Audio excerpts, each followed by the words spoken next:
What's up, guys? It's Max Powell here, aka Mr. Mom. Here's a little newborn, his name's Sawyer. If you missed the vlog, go check it out. Welcome to my channel where we not only outfit our rigs for adventures, do manly fun stuff, and take our family out on awesome, cool explorations, but we also do installations here, and I want to demonstrate an installation to you guys today that I think you guys will find super helpful and pretty cool. So today's video is for the Toyota Tacoma owners out there. I think they make this product for a couple other things like a 4Runner, some other vehicles, so we'll have to look into that. But today I'm going to be installing this little number here. This is from Expedition Essentials. It's called the TPAM, which stands for Tacoma Powered Accessory Mount. And that's exactly what it is. This is a little, basically like a dashboard trim that's gonna allow us to mount phones, CB radios, whatever you want with a little USB power plug-in that will be able to power and charge our devices. So let's take a look at what comes with the TPAM and what tools we need to install it. All right, so as far as I can tell, these are the items that you're going to need. We might come across a few tools that will help us out, but I'm pretty sure this will get you started. So you're gonna need a Sharpie or some sort of pen. You're gonna need a sharp, pokey device. I've found that an extension helps you get the head unit out. You need a small ratchet, a 10mm socket head, a 9mm socket head. You need a Phillips tip screwdriver, one that's skinny enough to fit down through these holes, a 1/4" drill bit, a drill, some tape, and it comes with pretty concise and clear instructions. I'm sure that if you're just the basic at-home DIYer, with the help of these instructions and this video, you guys should be able to figure this out, no problem. So no excuses, do your own work. When you purchase this thing, you're gonna get a small box that comes with it. Pop that thing open. You're gonna get a small baggie that includes hardware and some connectors for your wiring so you can easily splice into your cigarette lighter. You're gonna get 2 mounting brackets, a wiring harness, and a sticker. All right, so to start this installation off, we're gonna remove the bezel, and you can do that by either using a panel pry tool or really just kind of sticking your hands up in here and starting to pry back. And it should just come off pretty easily, just like that. Next step, we're gonna take our small ratchet and a 10mm socket head, and we're gonna remove the 4 bolts that are holding the head unit in place.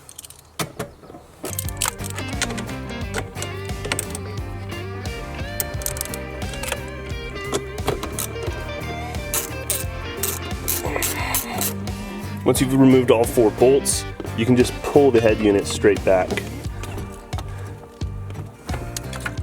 Just like that. I just kind of like to rest mine on the shifter there. That way it just kind of sits there like this.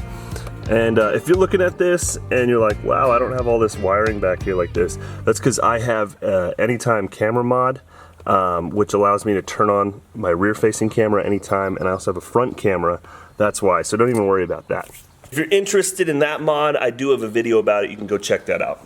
All right, so before we go any further, we need to install our wiring harness to our power source. I think like the simplest way is to go to the cigarette lighter here. Here's what we're gonna do. For now, I've tilted the head unit back into place, and what we're gonna go ahead and do is just pry back here on this panel. It's kind of harder to do it one-handed. Boop. There it goes. And all of this should just move away. You also have to pop this side panel out and just kind of hang this down like that. Okay? And then you're going to reach back in here and you'll find, it's impossible for me to show you this, but you'll find the cord that's plugged into the cigarette lighter. And if you pull straight back on the cord, you might have to pinch it a little bit, but there we go. Sure, we'll pull the connector out just like that. And then as you can see, we have a pink and a white wire. My understanding, the white and black is going to be negative, the pink is going to be the positive.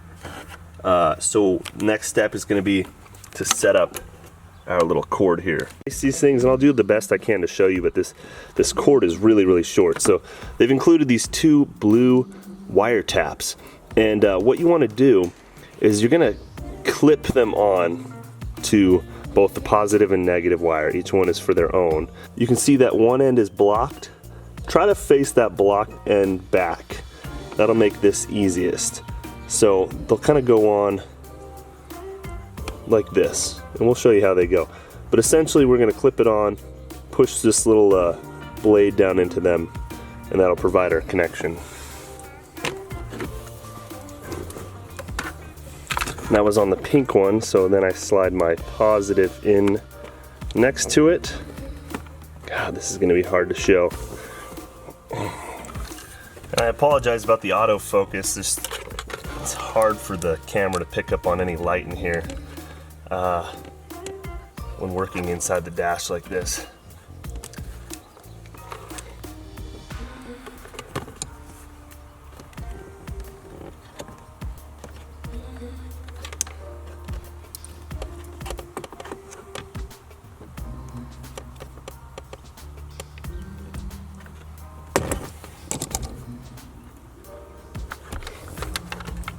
So I pinched it down with the pliers, give it a little test tug, make sure that that wire actually got caught in there, and then close this little door, and there we've tapped into our positive. Now we got to do the same on the negative.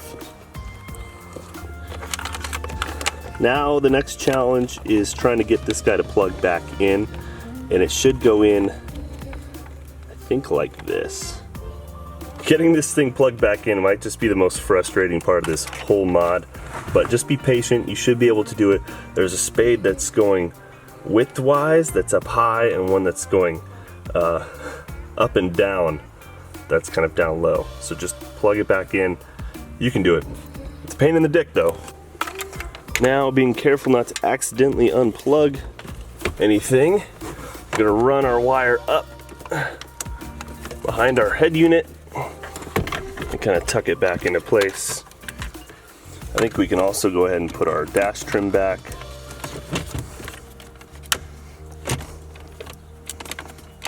Just start to tidy everything back up a little bit. Now that we've got this wiring done, we're going to reinstall the bottom two bolts on the head unit with our 10mm socket.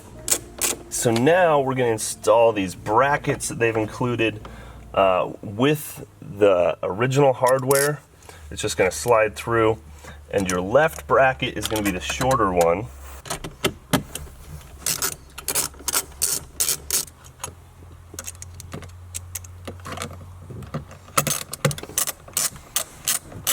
So we've come this far, now we're getting to the point where we get to permanently disfigure our truck, which is always the good stuff. So we are getting there. Just hang in there, guys, we're doing good. So here we go. It's easier to step outside of the truck and do this kind of on a nice workbench. Now I want you to look at a few parts of this bezel piece here. See kind of like this angle here? That perfectly lines up with this little angle here. So you want to keep that in mind when you're putting this guy on here, because we're going to be drilling some holes and you want to make sure that it's not all sloppy. Said we're going to take our bezel piece and line up these two spots just perfectly, right? And so you want this thing to be as far left as possible without pushing up and off this thing. And then you also want this edge here, this back edge, to be perfectly flush. It should be pretty easy as long as you line it up. Everything is designed to make it pretty easy. I'm going to throw one of these little alligator clips on just to make it a little bit easier. When you line this thing all up, like I've done here, it's going to look like it's crooked. See, kind of see how it's flush here and it's crooked there. It's going to look crooked when you're just kind of holding this piece. But that's because the bevel, it curves in as it slants towards the driver, where your actual dash, when we take this thing into into the truck, the dash is straight. So they've modeled this after the flat, straight dash. And that allows all of your accessories to be nice and straight and lined up. If they had curved it, your accessories would have curved, and so that's so this is normal. Don't worry about it. So I've got that one alligator clip on there, but I'm also going to throw some tape on just to really hold everything in place, because I don't want this thing moving on me. All right, so now we're going to mark number 2 and number 6 mounting holes with a sharp object. So I got a little pick here, and that's counting from the left. So you'll notice there's a hole here, 1, 2. So we're going to come in here and just kind of score that surface. Then we go to the end here. This is number 6, and you can reach through this hole here, making sure everything's flush. And we'll go ahead and score this as well.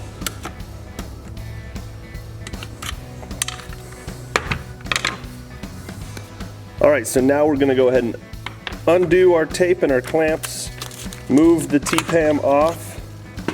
We're going to locate our scores on our bezel here. So now we're going to go ahead and drill our holes with a 1/4-inch drill bit.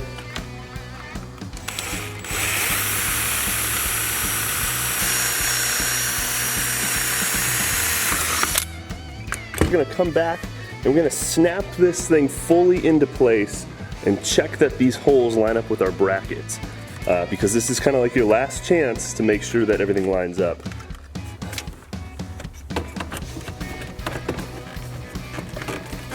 Now I'm going to check to see if these screws line up with our brackets that have the pre-tapped holes in them. You might have to readjust these brackets a little bit. Once you're satisfied with the placement of your holes, you're going to go ahead and replace the TPAM back on top of your bezel trim, making sure you reline up those holes, reclamp or tape everything down. Now we're going to mark the remainder of the holes with our sharp tool.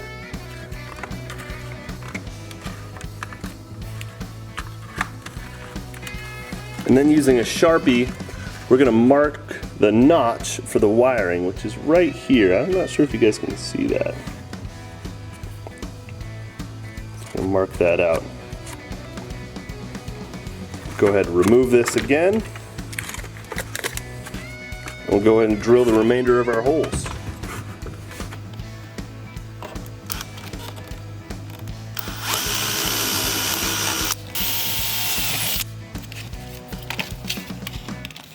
All right, and then remember this mark that we made for the wire pass through? You're going to take a file and file that out. And for the life of me, I can't find a file. I don't know why. I don't know where they all went. I can't seem to find a file anywhere, so I'm just going to try to use this little hacksaw, cut a little square or a little triangle out.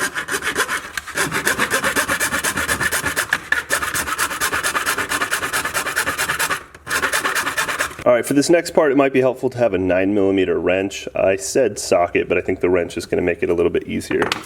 So we're going to go ahead and replace this thing back on here one last time. So we're going to start to install the hardware here. Now you're going to have 3 long screws, 3 short screws. 2 of the long screws are for affixing this to those brackets, and 1 of them is for this end piece here. So you're going to start by sliding that guy in, getting your home. All right, so we're going to slide that guy in, put our washer on, then our locking nut.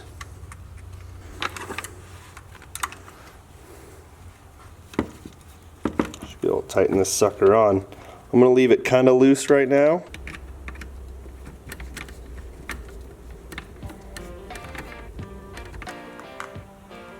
So there we go, guys, looking solid, looks awesome, feels awesome. We go slap it in place. don't forget to fish this wire back out and plug it in. This guy should slide right in. Flip, flip. Woo! Sweet Merlin's beard. I have never. Step is to put these 2 screws in, which will mount right into our bracket. And this is why they were so critical about getting those screw holes to line up before you reach this point.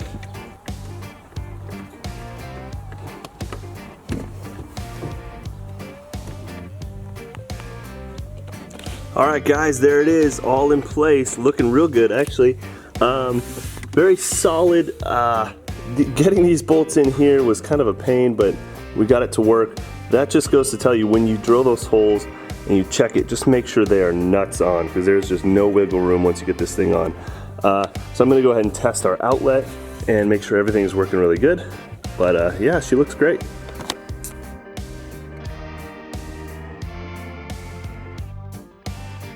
All right, all there's left to do is to mount some accessories on there. You can mount tablets, GPSs, phones, radios, whatever you want on there. I hope that you guys enjoyed this video. Please consider hitting that thumbs up button and possibly subscribing. That helps me out a lot. And if you guys have any questions, feel free to drop them in the comment section below. I'll try to get back to you as soon as I can.